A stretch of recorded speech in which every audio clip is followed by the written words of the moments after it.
There are certain watercolor tricks that have the ability to really change things for your skills, and I'm about to teach you one of my favorites. Recently, I heard someone refer to this as an advanced technique, but I don't quite agree. I see this more as a happy result of an experimental attitude. There are several ways to load a paintbrush, and in watercolor, fear of muddiness often prevents us from getting too messy in that department. But that fear of the muddy paint stroke also prevents us from getting too experimental. And that, I believe, is a big creative bummer, because when we get super experimental, really cool things happen. Today, we're gonna mess around with double loading your paintbrush. There's two ways to go about it. Number one, use a mixing palette. Or number two, a double dip. Loading your brush with multiple colors at one time can be messy business, and as such can make a mess of your palette. Now friends, stick around because we're actually going to paint a full-blown composition today using this hack. I am so excited, you're gonna love it. Let's dive right into the messy option, which is number two, double dipping. Friends, you're gonna dip that brush twice. I'm loading the back end of the curve of the brush into red and the tip into green and make a stroke, and there you have it. I know what you're thinking, Christy, you're messing up this palette. You're gonna get red in your green and green in your red, and now I've got blue in the mix. Yeah, you are, but this is the most immediate and, to me, I'm not a type A, satisfying way to accomplish this kind of double loading of your brush. And stick around because I've got a really quick tip for cleaning up a messy palette I'm gonna share with you towards the end of this video. Now, if this is just too much for you, let's go to the first way of double loading a brush, and that's using a mixing palette. Simply add two colors to the palette, side by side, leaving a little space in between so they don't bleed together, and then swipe up with your damp, clean brush and make your stroke. And you're not messing up your palette by doing this, but as you can see, it takes more time and a little more forethought, and could prevent kind of those in the moment exciting things that happen when you're just digging into that palette instinctively. So as I continue here, friends, just messing around with some double loading of my brush, I want you to think about the ways that this could be so incredibly useful and inspiring. Just imagine getting immediate depth and dimension with one stroke. You can load two shades of green in one brush and make one stroke and have a finished leaf with highs and lows, lights and darks. You could load the majority of your brush with a beautiful olive green and then just hit the tip of it with a bright pink and make some vines out of that loaded brush, and imagine the crazy beautifulness that will come out of the end of your brush with that double dipping. All right, friends, head into comments. Let me know if you already do double dipping, if you love it, if it's just too messy for you, too unpredictable. I want to hear all about it. Let's get the conversation started. And while you're at it, you know what I'm going to ask you, friends. If you're enjoying this, you're having a good time, you're getting something out of the video so far, go ahead and give this video a boop.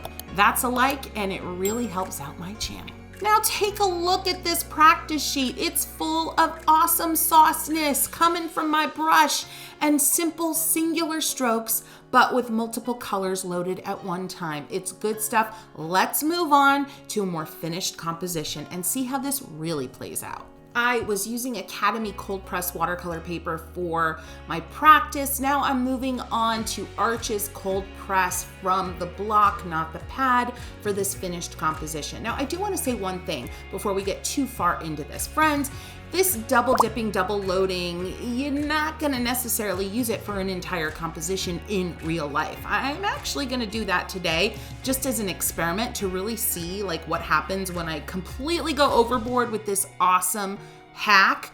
But in real life, it's going to become like a little trick up your sleeve. I do, however, recommend giving this a go, painting along with me. Let me know in comments if you're about to paint along with me. Go ahead and give me a oh yeah in comments. Fair warning, I'm gonna be using the messier style of double dipping. I am definitely gonna be messing up this palette, But don't forget, I'm gonna show you how to clean it up simply and easily without wasting a ton of paint. And here we go, friends. Just double dip into some peach, some pink, some red, and make some press and lift strokes around an invisible center. And already look at the character that you've got going on here. One thing I want to note about this double brush loading thing that we've got going on, add a little dry brush, meaning just let your paint run out of the brush as you create strokes.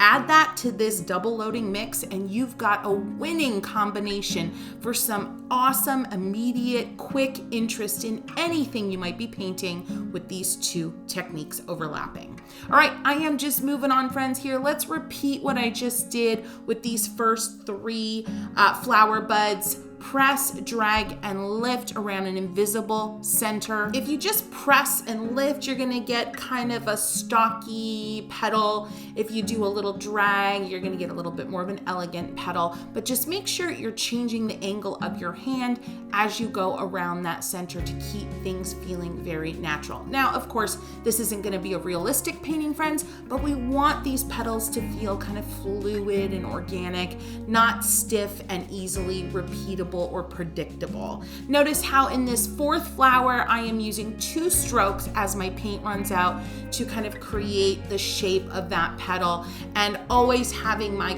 1/2-inch dagger curved edge down at this point in the painting. Look at that red, purple, double loading. Oof, so good. Now I've rinsed my brush and I've gone ahead and done the olive green and the fluorescent on one brush load. It's a little more subtle, so I'm going ahead and adding some emerald green while I'm at it. But now I've got a double load of brown and olive green, and I'm loving that. Let's not forget, you've got a double loaded brush. Don't think that you can only do one stroke with it. This ties back to letting your paint run out. The nature of the brush stroke and how it produces texture on the page is going to evolve with every stroke that you create without reloading the paint.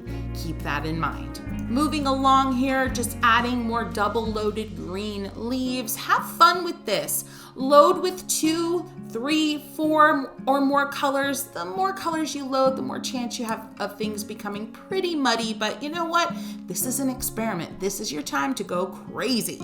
You can also experiment with heavily loading juicy color on one point of your brush and then loading some extra water only on another point of your brush. So not necessarily double loading with 2 colors, but with 2 different saturations of color. And that can be a really fun experiment as well. Now I'm going into painting some berries. I am using an ivory, a little bit of peach. I've got a little bit of pink on my brush, and see how the strokes differ when you go from a press, drag, and lift to more of a circular stroke, and see how that double loading really changes its character when you're using the brush in a different way. Oh, this is so much fun. If you're feeling it, if you're like pumped and so ready to try this, head into comments, say I'm here for it, or give this video a boop. That's a like, friends. Either one, I want to hear from you, and make sure that you're still with me.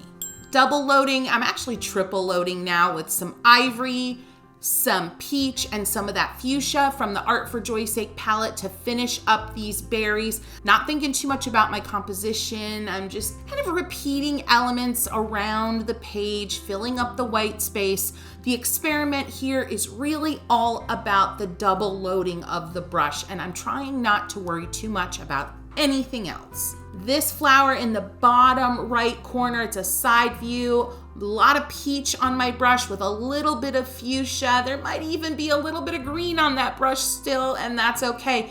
Didn't rinse my brush there when I transitioned to the green leaves on the underside of that bloom, and look at some of that pink residue, if you will, that I'm getting in the dry brush as this brush runs out of paint. Oh, these are the magic moments here, friends, that I'm talking about. Let's see if we can recreate that over here on the left-hand corner. Same heavy loading up of peach with some pink, not rinsing the brush, going right into the olive green with a little emerald green.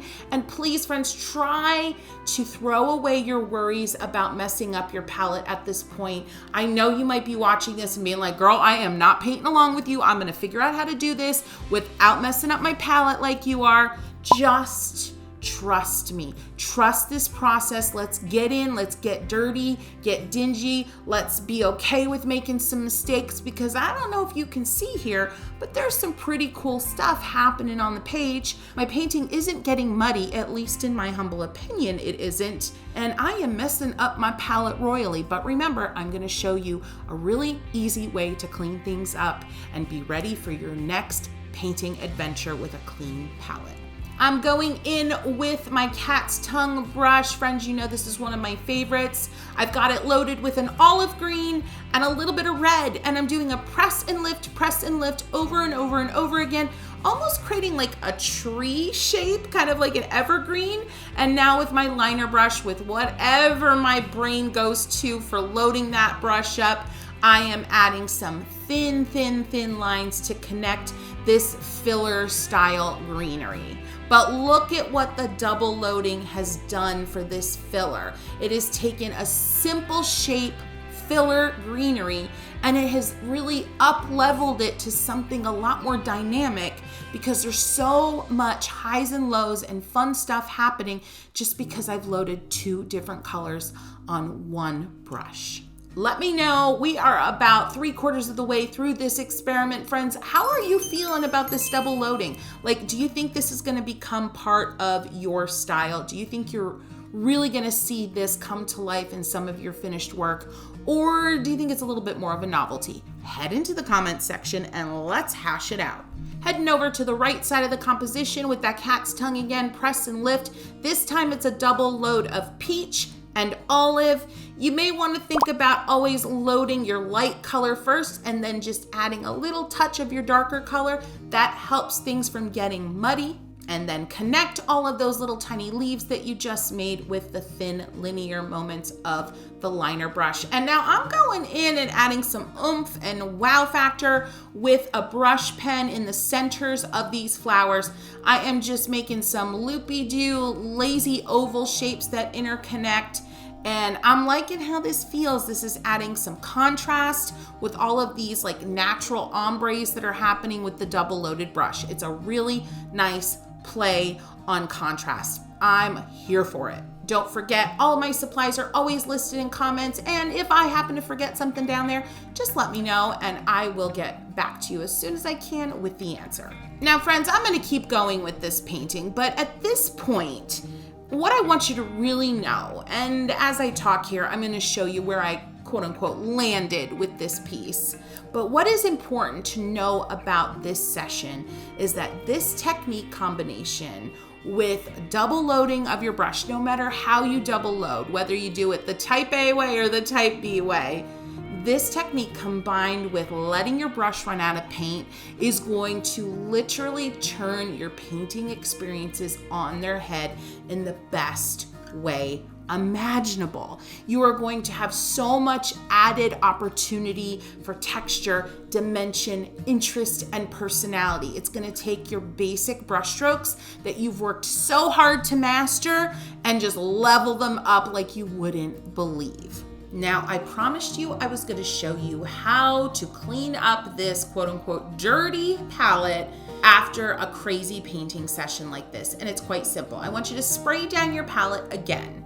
And I want you to use a clean paper towel and start to just dab, soaking up the little areas that are miscolored. So you might have a little green in your pink and you might have some blue in your red. And I want you to carefully, with light pressure, kind of soak up those areas, but only after you spray the palette. I don't want you to do this on a dry palette because you're not gonna be able to lift those colors as easily. And I don't want you to press too hard because you're gonna remove too much surface of the paint there and actually waste more paint than necessary. And you might be thinking, Christy, I don't wanna waste any paint. But honestly, I know I have a lot of palette cleaners out there, so this is not going to waste any more paint than if you would have wiped clean the inside of your mixing tray before a new painting session.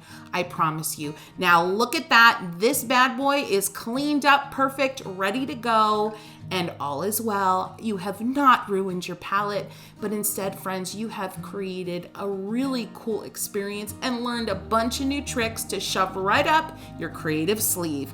I think it's time for you to paint a pattern using these techniques. So this video is perfect for you to take on next. Head on over there. I'll see you there. Let's get pattern painting. And of course, let's get on to some more happy painting.